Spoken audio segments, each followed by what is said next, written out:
Pagi ini alhamdulillah masih ngopi, ngudud, sarapan, bersiap-siap insya Allah mau berangkat ke Kadupinang, ke Makom Syekh Sohib Mandala dan Makom Syekh Ruyani Mandala. Sesuai dengan janji saya hari Rabu, ya, mau ngajak ngopi tuh. Siapa Ustadz Abai apa tuh? Mau diajak ngopi. Ngopi lah. Silaturahim ngopi.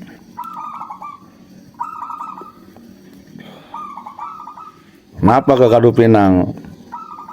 Ya, karena di Kadupinang saya muziarah insya Allah. Muziarah, silaturahim ke yang sudah wafat, ke yang masih hidup. Ziarah ke yang sudah wafat. Karena di sana ada, insya Allah kalau tidak salah, ada leluhur saya. Di sana ada Makom Syekh Dalam Daihan, ya, sejaman dengan Sultan Maulana Hasanuddin Banten. Yang kemudian ada makom anaknya Syekh Dalam Mandala. Kemudian ada Syekh Dalam Cili Mandala. Ada makom Syekh Dalam Gadung. Ya. Ada makom Nyi Putri Cangkir. Itu leluhur saya katanya, kata keluarga, dan ada keluarga dan kerabat saya. Ada juga Syekh Muhammad Sohib Mandala Kadupinang, gurunya Syekh Asnawi Carigin. Ada makom Syekh Muhammad Ruyani Kadupinang, ya. Banyak tuh, ada makom Abuya turunan Kadupinang, ada makom wa saya almarhum Abuya Afifuddin, ada makom putrinya Syekh Sohib Mandala Kadupinang, Waliyatillah, itu seorang wali perempuan, yaitu Nyi Hajah Ummi Romlah binti Syekh Muhammad Sohib, seorang wali perempuan, ahli sufi, ahli thariqah, ahli karamah. Ada Abuya Ali, ya, yaitu kalau tidak salah menantunya Umi Romlah, kalau tidak salah. Banyak ulama-ulama dan abuya-abuya keturunan Kadupinang. Jadi saya ke sana mau ziarah ke makom leluhur dan kerabat-kerabat saya, ya, di Kadupinang.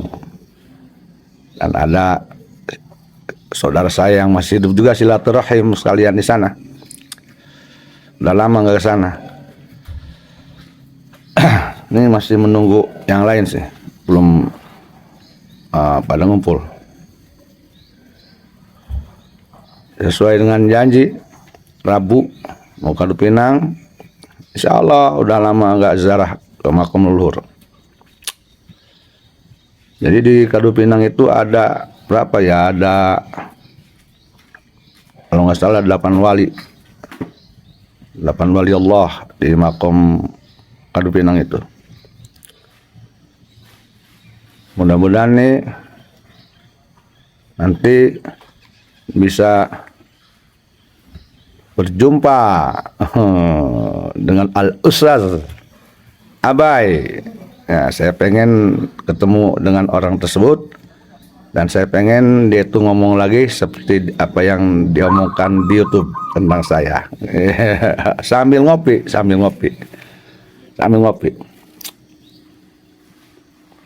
Tapi nggak bahas-bahas masalah Habib dan nasab. Nggak penting ngobrol tentang itu dengan siapa, dengan Abai nggak penting ngobrol itu. Ini mah khusus mau konfirmasi terkait saya yang dia bahas di YouTube, karena ngomongnya banyak tentang saya, dan itu salah. Kalau menurut saya itu diduga itu fitnah dan ghibat yang tidak pantas diucapkan oleh seorang, katanya itu Ustadz. Jadi mudah-mudahan saya bisa ketemu nih. Kasihan, harus diluruskan orang itu. Kalau mau diluruskan, ya kalau nggak mau silahkan.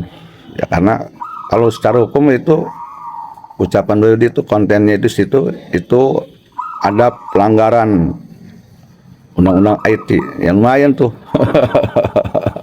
Pelanggaran,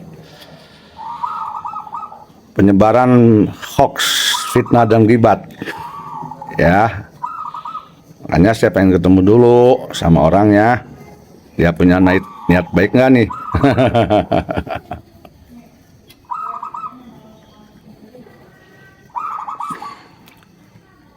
Nggak ada tuh bahas-bahas tentang nasab dan habib ke orang tersebut. Nggak penting ngebahas nasab dan habib ke orang yang seperti itu. Ya, kalau ke yang lain boleh-boleh aja. Tentang dzurriyyah ini kita belok nih tentang dzurriyyah nih. Dzurriyyah Rasulullah Muhammad sallallahu alaihi wasallam yang sedang ramai nih. Benci ke dzurriyyah Rasulullah. Wah, murtad, haram, dajjal, munafik, tidak akan dapat surga, tidak dapat syafaat Rasulullah Muhammad sallallahu alaihi wasallam. Bla bla bla. Banyak amat.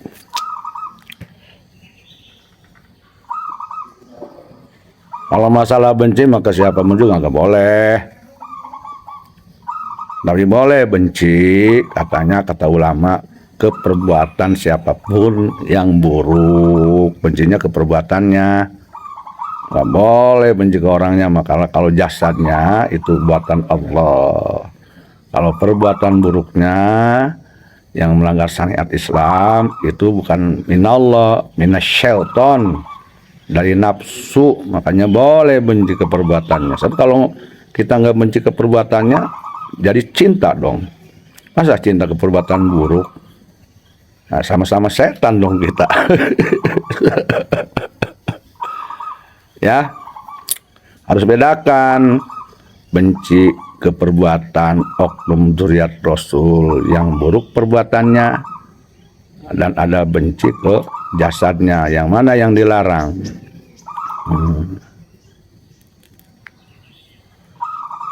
Ini sambil ngopi aja nih, menunggu yang lain ngumpul. Bismillahirrahmanirrahim.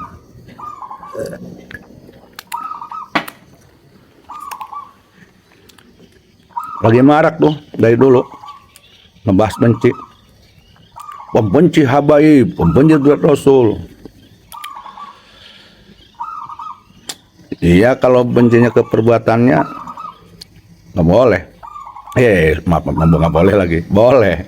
Perbuatan yang buruk, ke jasadnya nggak boleh, ke orangnya nggak boleh, gitu katanya. Nah, kalau benci ke dzurriyyah Rasul dibahas banyak. Ya, kalau benci ke selain dzurriyyah Rasul boleh ya. Ini saya mau nanya nih ke orang-orang yang melihatkan pembenci Habib. Kalau benci ke selain dzurriyyah Rasul boleh nggak? Jadi kalau ke selain dzurriyyah Rasul boleh benci ya? Boleh benci, boleh menghina, boleh menghujat, boleh fitnah, boleh ghibat, boleh ya?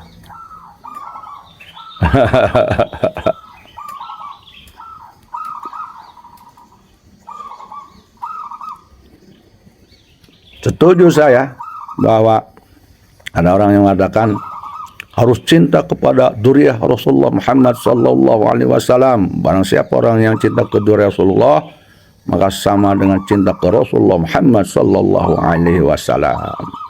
Betul, setuju.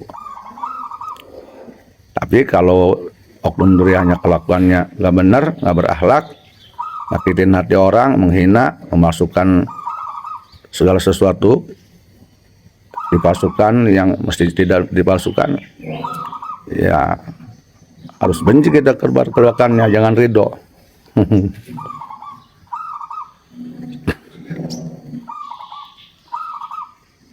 Pertanyaannya, emang yang dzurriyyah Rasulullah Muhammad Sallallahu Alaihi Wasallam itu di Indonesia itu hanya Habaib. Selain Habaib nggak ada ya yang dzurriyyah Rasulullah Muhammad Sallallahu Alaihi Wasallam.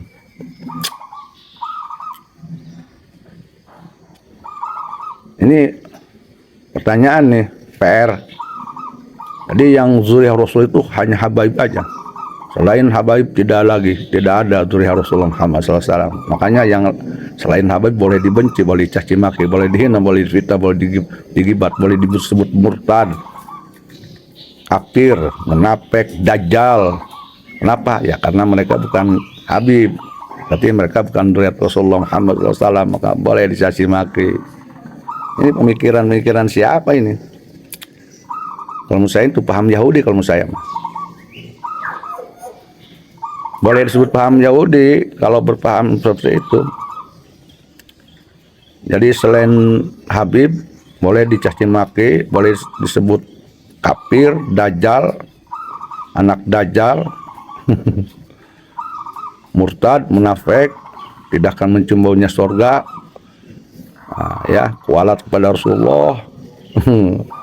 Kalau menurut saya mah itu paham Yahudi itu mah, bukan paham agama Islam.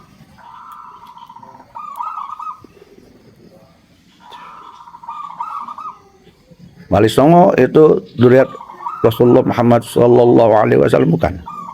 Sunan Gunung Jati, Sunan Kudus, Sunan Bonang, Sunan Rajat, Sunan Ampel, Sunan Maulana Malik Ibrahim, ya Sunan Giri, itu dzurriyyah Rasulullah Muhammad Sallallahu Alaihi Wasallam bukan? Ada nggak yang menolak kedzurriyahan para wali songo di Indonesia maupun di dunia? Kalau yang ada yang menolak kedzurriyahan wali songo, ya itu siapa lagi kalau bukan Yahudi?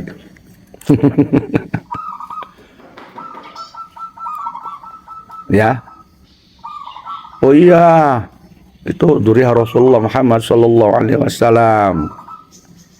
Ya, oke, benar. Saya tidak akan bahas itu wali songo bernasab kemana dulu ini ya. Nah, ini yang jelas pokoknya bahwa wali songo itu adalah dzurriyyah Rasulullah Muhammad Sallallahu Alaihi Wasallam yang jasanya kepada umat Islam, kepada Nusantara sangat banyak sekali sampai sekarang, terasa berkahnya. Ya. Percaya enggak bahwa wali songo masih punya dzurriyyah? Oh, enggak percaya. Kenapa? Karena kata Stibahar juga wali songo tidak punya keturunan dzurriyyah, walaupun ada dari perempuan terputus. Nah, itu paham siapa itu?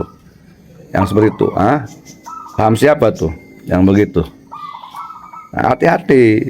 Kalau menurut saya itu ya paham Yahudi. Kalau menurut saya begitu ya, pendapat saya nih, pendapat saya.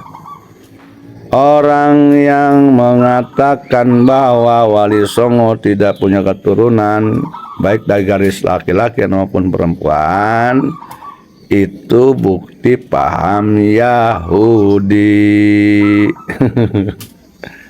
Itulah disebut kazib yang besar itu, ya, yang disebut kazib besar itu pembohong besar itu yang menafikan takdir Allah Subhanahu wa Ta'ala, karena Allah menciptakan wali songo itu punya keturunan baik dari garis laki-laki maupun dari perempuan. Ditolak, ditiadakan, maka itu berarti menolak adanya takdir Allah. Paham siapa yang tidak suka kepada takdir Allah atau menolak takdir Allah, ya itu paham saya sama paham Yahudi.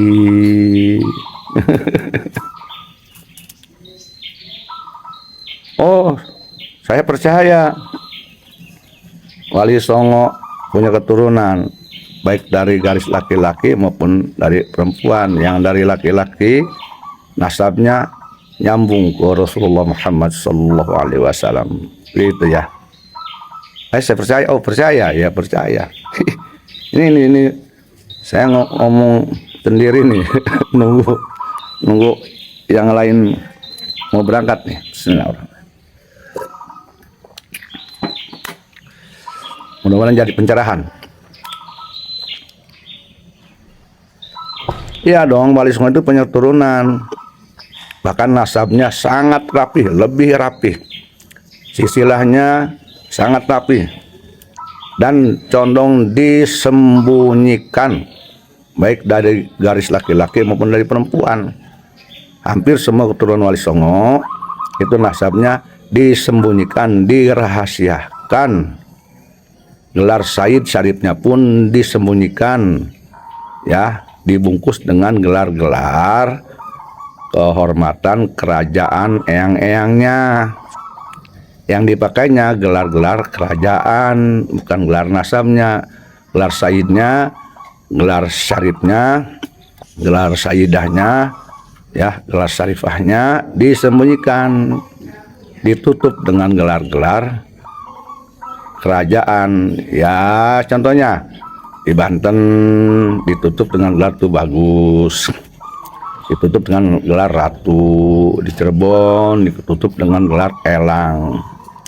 Ada yang lagi ditutup dengan gelar Raden. Ya, kayak di Sumedang tuh, itu hampir mayoritas keturunan Wali Songo, keturunan Syekh Nurjati, Syekh Datuk Kafi, ya, keturunan Sayyid Maulana Ja'far atau Prabu Gesan Ulun atau Pangeran Angkawijaya, ya, bin Sayyid Maulana Soleh atau Pangeran Santri. Itu nasabnya ke Syekh Datuk Kafi, ya, ke Rasulullah. Tapi nggak dipakai tuh Sayyidnya dan Syarifnya. Nah, dipakainya gelar kerajaan, Raden, gelar kebangsawanan, ya. Jadi di Jawa juga sama, di luar Jawa juga sama, ditutup. Ada yang Lora, di Garut tuh banyak tuh turunan Wali Songo. Ditutupnya dengan gelar Aceng, Ceng, ya, di Garut tuh Ceng, ya. Di Cianjur juga kalau nggak salah ada banyak keturunan Wali Songo, ya, ditutup dengan gelarnya Aang kalau nggak salah itu. Ini kalau nggak salah ini, mohon maaf nih. Maaf nih kalau salah, kalau saya salah mohon maaf kan nih. Mohon maaf kalau salah penyebutan nama dan gelar, mohon maaf ini. Ini pendapat saya aja, mohon maaf kalau ada yang salah mohon diluruskan. Jadi Wali Songo tuh banyak turunan laki-laki, garis laki-laki. Nasabnya rapi, disimpan baik-baik. Dari garis perempuan sama, banyak sekali keturunan yang jadi kiai, yang jadi ulama, yang jadi wali, yang jadi pejabat, TNI, Polri, di pemerintahan, di eksekutif, yudikatif, legislatif, banyak itu turunan Wali Songo. Nah, itu mereka turunan Wali Songo yang nasabnya bersambung ke Rasulullah Muhammad Sallallahu Alaihi Wasallam itu disebutnya ya zuriat Rasulullah Muhammad Sallallahu Alaihi Wasallam. Tapi mereka tidak pernah teriak-teriak ana zuriat Nabi, ana zuriat Nabi. Di dalam tubuh anak ada darah Rasul, nggak ada. Dia malu mereka, malu, pada malu mereka, pada malu. Walaupun mereka pakai gelar Tubagus, Raden, Elang, itu bukan buat sombong-sombongan, karena untuk jalinan silaturahmi, biar ketemu oh saudara, saling langkul, saling akrab, itu aja. Gelar Raden, Tubagus, Elang, Lora, Aceng, Aang itu hanya buat supaya dikenal ini satu leluhur gitu aja, bukan buat sombong-sombongan. Ya, intinya mereka itu zuriat Rasulullah Muhammad SAW, zuriat Nabi Muhammad Sallallahu Alaihi Wasallam. Ya, jadi kalau ada orang yang punya pandangan dan prinsip, apalagi ngomong hadis, dengan sangat yakin hadis Rasulullah SAW bahwa kita harus cinta kepada ahli bait, harus cinta pada zuriat Nabi Muhammad SAW. Setuju? Oke, setuju. Berarti yang ngomong kayak gitu dan yang ngomong tidak boleh membenci Duriah Rasulullah Muhammad SAW. Barang siapa mempunyai duriah Rasulullah sama dengan mempunyai Rasulullah, dia akan dapat satu bla bla bla bla bla. Nah, banyaklah. Ya kalau begitu, maka yang membenci keturunan Wali Songo, yang Tubagus, yang Ratu, yang Raden, yang Elang, dan yang lain-lain itu nggak boleh dong. Ya, gimana itu kalau ngebenci mereka? Itu mereka juga sama duriah Rasulullah Muhammad SAW. Bahkan duriahnya Wali Songo. Selain mereka duriah Rasulullah Muhammad Sallallahu Alaihi Wasallam, dan mereka pun duriahnya Wali Songo, wali yang lahir yang ada di Indonesia di abad 14-15, yang menyebarkan Islam di Nusantara. Ya duriat Nabi Muhammad SAW, ya duriatnya Wali Kutub, Wali Songo. Nah, itu boleh ya dibencinya, boleh dicaci maki, boleh dihina ya. Oh kalau menghina mereka nggak bakal kualat ya, nggak bakalan. Jadi kalau yang kualat itu yang menghina Habib saja, yang membenci Habib saja. Kalau keturunan Wali Songo, nggak bakalan kualat, dihina juga, dicaci maki, difitnah, disebut dajjal juga nggak apa-apa. Nggak apa-apa, lanjut aja terus, nggak apa-apa, hina mereka. Aduh, aneh ya, aneh bin aneh. Katanya nggak boleh ngebenci duriah Nabi. Giliran ke keturunan Wali Songo yang itu sebetulnya duriah Rasulullah SAW dicaci maki, dihina, disebut dajjal, murtad, kafir, munafik, tidak akan menciumnya sorga, bla bla bla bla. Aneh, gimana sih? Kau mau melaksanakan hadis, ya laksanakan ke semuanya, dilaksanakan. Jangan benci ke duriah Rasul. Nggak boleh benci ke Habib karena Habib itu duriah Rasul, boleh punya pendapat begitu. Karena husnudon boleh. Maka ke duriah Rasulullah yang lain pun dari turunan Wali Songo pun jangan benci juga dong kalau gitu. Nah, ada yang mengatakan Habib itu kan katanya tidak terkonfirmasi ke nasabnya ke Rasulullah. Terus ada kelompok orang, oh saya mau husnudon aja, berhusnudon bahwa Habib itu duriah Rasulullah. Boleh, boleh berhusnudon, memang dibolehkan dalam agama, husnudon boleh. Nah, tapi anehnya giliran ke duriah Wali Songo tidak mau husnudon, buruk terus, buruk sangka terus. Jadi husnudonnya hanya ke Habib aja. Ke duriah Wali Songo sudon. Ini turunan Wali Songo loh, dia Rasul. Oh kata siapa, tidak percaya, ngaku-ngaku. Nah giliran keturunan Wali Songo yang padahal dia itu Sayyid Syarif sebetulnya, buruk sangka, nggak mau husnudon. Ini melaksanakan hadisnya kok bersebelah sih, bersebelah, sepotong-sepotong. Alay gimana sih? Ketika akan mencintai habaib pakai hadis. Hadis supaya cinta kepada duriah Wali Songo. Hadis itu hanya berlakunya untuk habaib doang. Tapi giliran, ketika harus mencintai duriah Rasul yang kata mereka itu Habib dengan husnudon, mereka kencang, ini hadis, ini dalil, anu. Nah, tapi hadis dan dalil tersebut tidak berlaku kepada duriah Wali Songo yang notabene duriah Rasulullah Muhammad SAW. Tidak berlaku itu. Ini gimana sih? Hadis yang notabene agama Islam, syariat Islam, dalil Islam, kok dipakainya di kotak-kotak belah sebelah. Ada apa ini? Aduh, Masya Allah, bingung. Aduh, kalau saya ini mengistilahkan orang seperti itu, kalau menurut saya ini istilah saya itu londo ireng itu. Londo ireng itu keberpihakan melaksanakan hadis dan dalil dan syariat Islam, keberpihakan dengan patokan likes and dislike, suka dan tidak suka. Kalau saya suka, maka laksanakan hadis, tidak suka, dilanggar tuh hadis tuh. Jadi agama itu, syariat Islam itu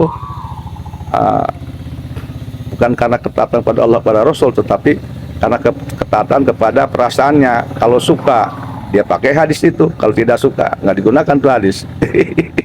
Nah, ini menurut saya ini mentalitas londo ireng, mentalitas jongos-jongos, mentalitas babu-babu. Ya.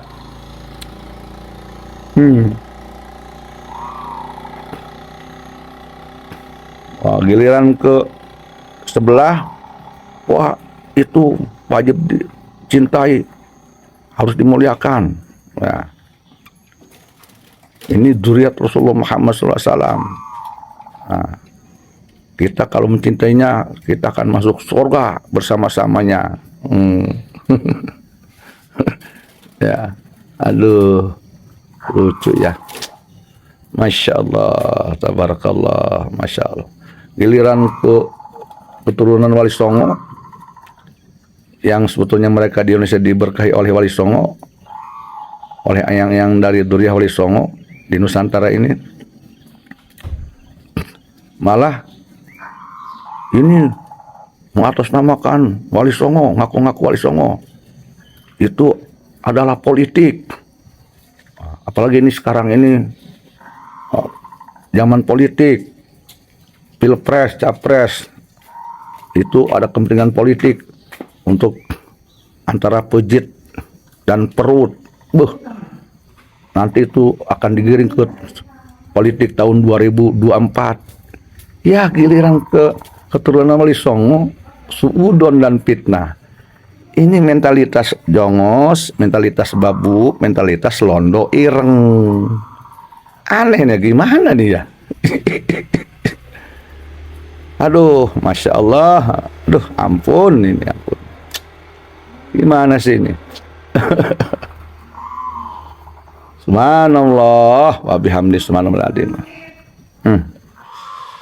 Ini yang harus direnungkan oleh kita nih. Harus direnungkan. Sangat mudah sekali ngejual-jual Allah, Nabi, hadis, tapi dipakainya berat sebelah, tidak adil. Itu pertanggungjawabannya ke Allah gimana ke Rasul nanti di akhirat. Ya, hadis Rasul tentang dzurriyyah Rasul dipakainya berat sebelah. Nanti pertanggungjawabannya ke Rasulullah Muhammad SAW nanti gimana tuh? Nanti di akhirat kalau ketemu Rasulullah Muhammad SAW, umpamanya gimana pertanggungjawabannya? Karena ada yang bilang, kalian yang benci ke Habib, nanti bagaimana nanti ketika bertemu di akhirat, bertemu dengan Rasulullah Muhammad SAW? Kalian akan bicara apa bertemu dengan Rasulullah Muhammad SAW? Saya nanya juga, nanti kalian bagaimana ketika nanti di akhirat bertemu Rasulullah Muhammad SAW? Karena kalian sudah pakai hadis Nabi, sabda Nabi berat sebelah. Engkau gunakan hadis Nabi ke engkau yang suka aja, ke yang benci engkau tolak hadis Nabi. Gimana nanti kalian di akhirat bertemu Rasulullah Muhammad SAW? Ya karena itu Wali Songo ya cucu Nabi, dzurriyyat Nabi, keturunan Wali Songonya pun itu sama dzurriyyat Nabi. Gimana tuh? Ayo jawab. Ayo jawab. Ayo jawab. Nah, ini mudah-mudahan jadi pencerahan menjelang keberangkatan saya ke Kadu Pinang. Insya Allah ini nawaitunya, ajamnya ini untuk ziarah ke Kadu Pinang, ke makom leluhur ya, insya Allah di sana leluhur saya. Nah, leluhurnya para dzurriyyah-dzurriyyahnya di Kadu Pinang, banyak dzurriyyah di Kadu Pinang tuh. Nah, menjelang berangkat nih, mudah-mudahan jadi pencerahan, benar jadi pengetahuan. Kalau ada yang salah mohon maafkan, mohon diluruskan, malum saya orang bodoh. Ya, lukanya udah pada ngumpul. Wallahu a'lam bishawab.